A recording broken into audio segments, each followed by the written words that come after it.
you went to go take a shower because we had to go to the island, and started hearing noises, and we thought you had hit your head, and Grandma went to go check on you because we were getting a little worried after we heard a noise the third time. So I kept dropping the soap. I would hold the soap in my hand, and it would just fall. And I've never had that trouble in that restroom ever my entire life. So I was like, what the hell's going on? Mm-hmm. So I was like, I wonder, I put too much caffeine? What did I do?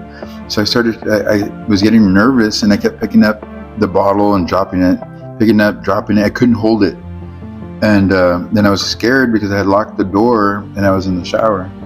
And I went and I unlocked the door first, and then I came back in and got the towel, in case it happened again, and I couldn't hold the towel.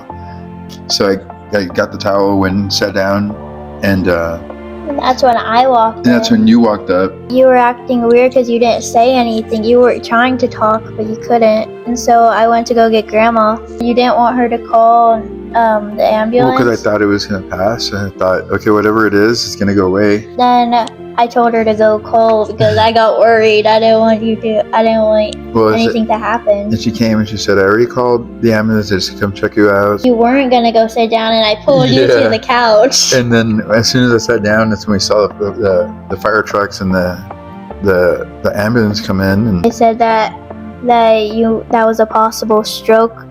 And so then I called Mommy right away, and she was acting all calm and stuff, and I was wondering why she wasn't freaking out. So I went to go check my phone, and I saw a bunch of missed calls from Joy, and then a text message that says, emergency, call me.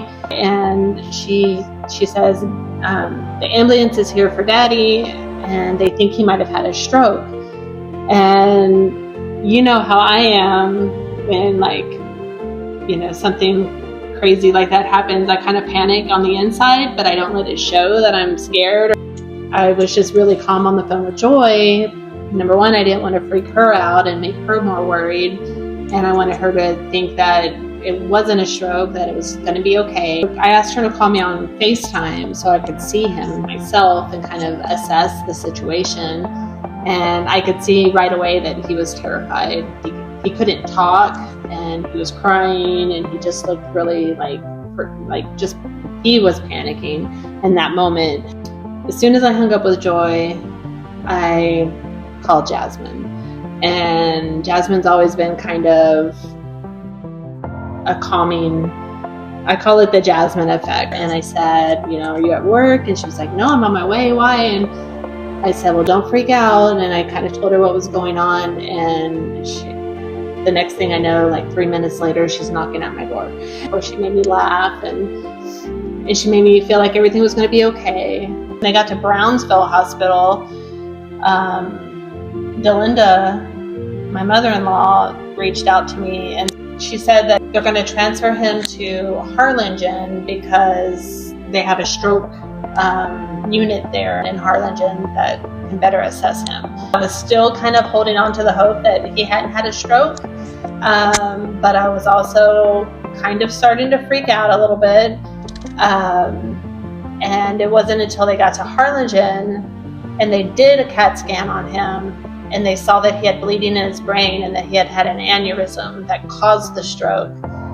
And that's when I really kind of started to freak out. In that very moment, all these thoughts started flooding in from the last few months.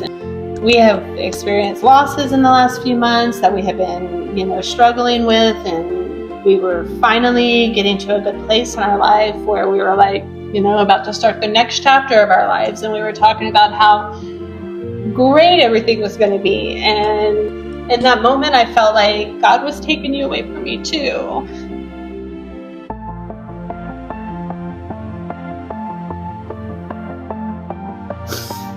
And honestly, it was the second time in my life that I've ever been taken to my knees. And I just fell to the floor, and I just cried out, and I said, no, you cannot take him. I need him to come with me. I can't do this without him. And in that same instance, in the same moment, I'm on my knees, and I just felt calm. I just felt at peace. And then something told me, reach out to the Delgados. Like literally in my head, something was like, reach out to the Delgados. And I told them, everything that was going on. And I said, I'm struggling right now. I don't know if I'm going to drive down there tonight myself. I'm really nervous about doing that. Or I'm going to leave in the morning on a plane. But I'd really like to be there tonight. I don't know what I'm going to do yet. Pedro responded like right away, and he said, can you be ready in an hour? We'll leave in an hour. I remember like walking into the nurse opening the curtain, and I guess you woke up from hearing the noise and you saw me and your face just lit up, and I sat there by your bed for the next 2 days. I never left your side. I didn't sleep for 2 days. I don't think I ate anything for 2 days. Like I just stayed there, like right there by you. Having a stroke, in this case, it's very distracting because you think you're fine, and then you try to talk, or you try to maneuver your hand, or you try to do anything, and you can't. And it was my right side of my body. My entire way of communicating is my right side, so I had to do everything with my left hand, and so I was really scared in the beginning. The next day when the doctors came in to round on him is when I found out that he had the AVM, the arteriovenous malformation. He seemed optimistic, but he also said it was a very complicated malformation. And he kind of showed me this diagram of what it looks like, and literally if you picture a ball of yarn all tangled up, and he was like, that's basically, what we're dealing with. And the veins and arteries, which should be separate, are, in this case, they're connected to each other. So it's causing the blood flow to be irregular. And when that happens and you're under a great deal of stress, it will cause that malformation to rupture. He didn't know for certain if it was going to be a successful surgery because of how complicated it looked in the scans. He actually started the research on AVMs 15 years ago in the Rio Grande Valley. So he had tons of experience, and I had so much faith in him, and I said, we were brought here for a reason. He was able to remove 95% of the AVM. What was really remarkable to me was the self discipline that he had to know when to stop, because he said he got to a point where he just couldn't safely remove the rest of it. And he showed me, in another diagram, like how difficult it was going to be to get to the small portion of it that he couldn't get to safely. And he was like, and I just felt like if I tried to push it and I tried to get to it, I could have really caused some long-term permanent damage. And so, I felt grateful and so thankful that he was able to remove as much as he was, and that he was, knowledgeable enough to stop when he knew he needed to stop. And the small portion that's left, they are hoping will just kind of go away on its own, which veins and arteries disintegrate and, regenerate on their own all the time. So that's what they're really hoping for. And, we have a lot of hope for that too. That's one thing I pray about every night, is that, he goes back into for his scans in January and they tell him it's gone. One of the most hopeful things that we keep hearing from doctors and medical professionals is that he's doing amazing. Nobody can believe that he just had a stroke 2 months ago.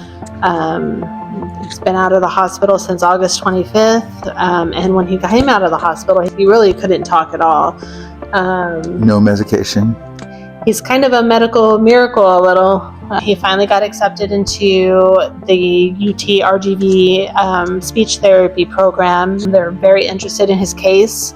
You just don't see very many patients with AVMs, especially healthy men in their 40s. If I don't focus on what I'm going to say, I will, my voice will slur. And so I just got to get that to talk at full speed, like Chisholm says.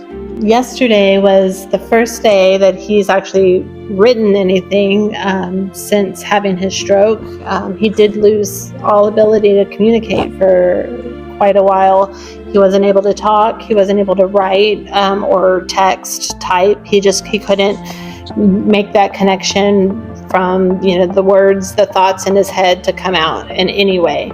And he decided that he was finally feeling up to meeting the first responders that responded to the 911 call. In my case, while before surgery, before they took it out, I couldn't have high blood pressure, couldn't freak out about really anything. And at the moment I was freaking out because I'd never been in an ambulance ever. And the one lady, she was the one that was with me the entire time and making sure that everybody knew that I could not talk when everybody would come to me and ask me what's wrong, what's your name, your birth date.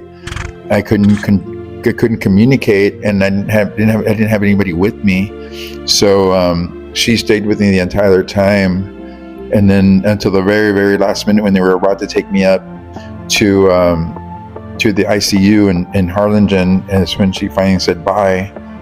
And I wanted to go, honestly thank them for everything that they did, because I don't think I would have gotten, if it was somebody on a bad day or somebody just not feeling up to working that day and I was treated bad, I could have been in a whole different situation.